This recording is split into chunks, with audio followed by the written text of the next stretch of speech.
Itu sudah saya jelaskan bahkan berkali-kali di podcast.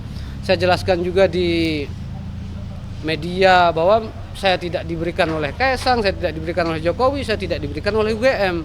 Pak, bentar Pak. Foto dulu dari ID. Foto dulu Pak. Hadir jam 10, saya keluar jam 3, berarti saya di dalam sekitar 5 jam pemeriksaan. Saya ada 25 pertanyaan, masih seputar tentang postingan saya tanggal 1 April. Itu aja. Pertanyaan seputar apa aja Pak? 20 pertanyaan itu dijelaskan. 25 pertanyaan itu saya pertama ditanyakan tentang saya mengenal Pak Jokowi atau tidak.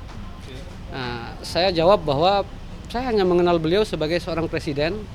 Saya bertemu dengan beliau itu di acara formal partai PSI tahun 2022 dan 2023 kalau tidak salah itu.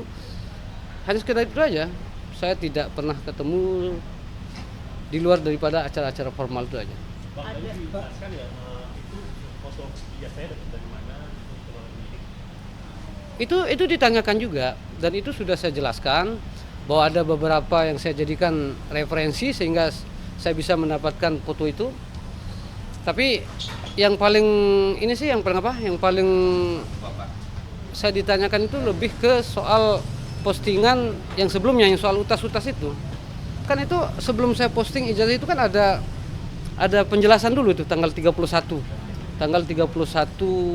Maret. Nah, sementara saya posting ijazah kan tanggal 1. Jadi ada jarak dia antara saya menulis semua yang saya ketahui tentang Pak Jokowi melalui seorang temannya yang waktu itu di Lombok, yang saya ceritakan namanya Pak Andi itu, Pak Andi Pramaria. Jadi pertanyaannya hanya seputar itu saja. Nah, ini kan tadi ditekankan lebih banyak pertanyaannya terkait dengan postingan Pak. Ya. Bisa dijelaskan itu sebenarnya postingannya tentang apa? Ya tentu polisi kan menggali niatnya ya.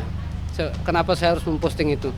Ya saya jelaskan bahwa postingan itu saya posting karena banyak sekali pertanyaan yang menyudutkan saya ketika saya menceritakan Pak Jokowi berdasarkan cerita dari Pak Andi itu. Akhirnya saya posting itu.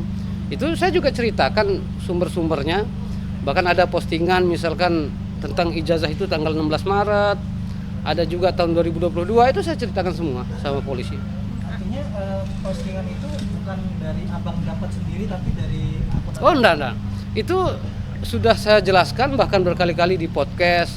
Saya jelaskan juga di media bahwa saya tidak diberikan oleh Kaisang, saya tidak diberikan oleh Jokowi, saya tidak diberikan oleh UGM. Itu sudah berkali-kali itu dan tetap penjelasan saya seperti itu. Bang, artinya itu foto yang abang unggah itu foto, maksud abang sendiri yang memfoto ijazah? Bukan. Atau memang itu abang mendapatkan? Itu foto saya dikirimkan digital? teman. Oh, dokumen digital jadi bang? Dokumen digital. Bukan Sudah abang melalui foto sendiri? persalinan berapa kali sampai di tangan saya. Oh, tapi berarti itu bukan abang memfoto? Bukan sama sekali. Tapi dasar keyakinan abang Kalau dasar keyakinan kenapa saya mengatakan itu asli, itu kan sudah saya sampaikan juga di beberapa kesempatan bahwa saya mengatakan itu asli karena itu foto itu pernah diposting oleh UGM sebagai sumber dari ijazah itu kan. di 2022 2022 itu pernah diposting oleh UGM, identik dengan yang dikeluarkan oleh UGM. Itu yang membuat saya menulis bahwa itu asli gitu loh. Bang, terkait dengan aduan yang ada di Barreskrim ini kan mempersoalkan juga terkait dengan unggahan abang yang memposting dokumen pribadi seseorang. Nah, itu gimana bang tanggapannya? Apa tadi? Yang mengunggah itu kan? Saya rasa begini kan, kalau terkait dengan kepemilikan dokumen pribadi, itu saya rasa Pak Jokowi tidak persoalkan. Karena sejak dari tahun-tahun sebelumnya, ijazah itu kalau secara identitas milik pribadi ya, itu sudah terpublikasi sejak lama, tapi dalam bentuk yang hitam putih. Republika misalnya itu sudah posting tahun 2022. Begitu juga dengan teman-teman yang di Kumparan ada nggak sini? Itu kan tahun 2022 sudah diposting, bahkan berwarna oleh Kumparan. Artinya kalau dari sisi dia sebagai kepemilikan pribadi itu sudah menjadi milik publik sebenarnya.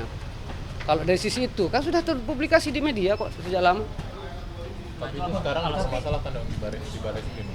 Nah, kalau yang di Barreskrim itu kan laporan yang kemarin sudah sempat saya waktu live bersama beliau. Saya sampaikan konstruksi dari pasal 32 yang beliau laporkan itu. Karena itu kan ada dua itu. Ada pasal 1, pasal 2. Pasal 1 itu mengatakan bahwa ada larangan tentang menyebarluaskan, mengubah apa segala macam itu dan seterusnya itu. tanpa izin pemilik kan. Yang kedua, kecuali untuk kebutuhan riset kan pasalnya. Nah, di dua pasal itu sebenarnya saya tidak mungkin dijerat karena dokumen itu dokumen publik. Kenapa dia menjadi dokumen publik? Karena sudah diposting oleh begitu banyak media online sebelum saya mempostingnya. Bang, untuk di Polda sendiri kan laporannya terkait dengan pencemaran nama baik yang laporan itu berkaitan dengan tudingan ijazah palsu ya Bang ya. Artinya kehadiran Abang di sini apakah karena para saksi-saksi yang lain yang sudah diperiksa sebelumnya itu menelisik atau menganalisa dari postingan Abang atau saya justru tidak mau dikait-kaitkan dengan mereka. Karena kan mereka punya record pertama mereka itu untuk mengatakan, ya kita sebut saja mengatakan ini palsu, itu kan udah lama. Saya memposting tanggal 1 April loh.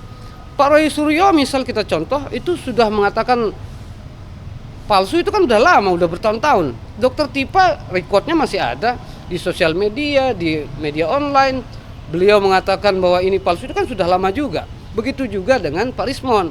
Pak Rismon itu kalau teman-teman wartawan melihat Baliga TV apa namanya itu kan bulan Maret Pak mengatakan bahwa itu palsu gitu loh. Nah sementara saya ini mengatakan itu asli kan tanggal 1 April. Artinya kaitannya Abang dengan laporan ini dalam pemeriksaan saksi ini apakah karena Ya tentu karena mungkin ada apa istilahnya ya, ada klarifikasi dari teman-teman yang dilaporkan oleh Pak Jokowi yang mengatakan bahwa di situ ada postingan saya itu. Saya rasa karena itu ya mereka sampai akhirnya saya dipanggil gitu. Saya rasa karena itu. Bang, tadi juga disebutin Bang sama Abang, tadi Abang bilang disebut dapat dari teman Bang ya, fotonya itu. Bang, itu temannya siapa sih Bang? Apakah itu memang beredar di grup PSI atau bagaimana? Yang mana ya? Yang foto itu? Foto yang Abang posting. Kalau foto itu bukan teman PSI, bukan teman. Itu teman sosial media saya aja tuh. Kemarin saya sempat juga ditanya bahwa dari mana sumber-sumber yang lain. Nanti saya akan jelaskan juga sumber yang sudah memposting itu ke teman-teman media, bahwa itu bukan hanya tanggal 1 April itu muncul. Ada akun-akun nanti sudah mempublikasi itu jauh-jauh hari sebelum saya memposting itu. Persis seperti itu. tapi tenggat waktunya berapa lama sih Bang pada saat Abang mendapatkan dokumen itu sampai akhirnya Abang memposting? Saya tadi kalau saya tidak salah itu hanya 1 hari lah. Hanya 1 hari dari saya dikasih itu langsung saya posting. Hanya 1 hari. Tapi kan ada peristiwanya yang melatar belakangi.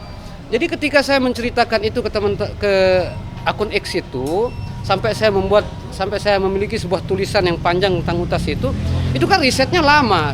Kita bukan berbicara ijazah itu ya, tapi riset tentang bahwa benar apa tidak Pak Jokowi itu berkuliah itu kan udah lama. Sampai akhirnya saya dikirimkan ini loh ijazah Pak Jokowi gitu. Nah, teman yang mengirimkan saya ini kan juga memberikan referensi kepada saya bahwa jangan takut untuk memposting itu. Bahasanya begitulah, jangan khawatir karena ini sudah dipublikasi oleh UGM. Ini juga udah dipublikasi oleh salah satu ahli forensik gitu loh. Tapi yang Abang posting dengan barang bukti yang tadi sempat ditunjukin nggak Pak? Barang bukti yang sudah diserahkan oleh Pak JW ke penyidik. Pak CB siapa? Pak Ditunjukkan. Saya hanya menyerahkan barang bukti awal untuk kemudian nanti selanjutnya saya juga diminta untuk melengkapi kan. Barang bukti yang lain saya akan serahkan kembali, nunggu jadwal. Saya tadi diminta untuk besok tapi saya mungkin belum bisa kalau untuk besok karena saya juga lagi ada kegiatan. Mudah-mudahan 1-2 hari ini saya sudah bisa menyerahkan kembali bukti-bukti yang saya lengkapi.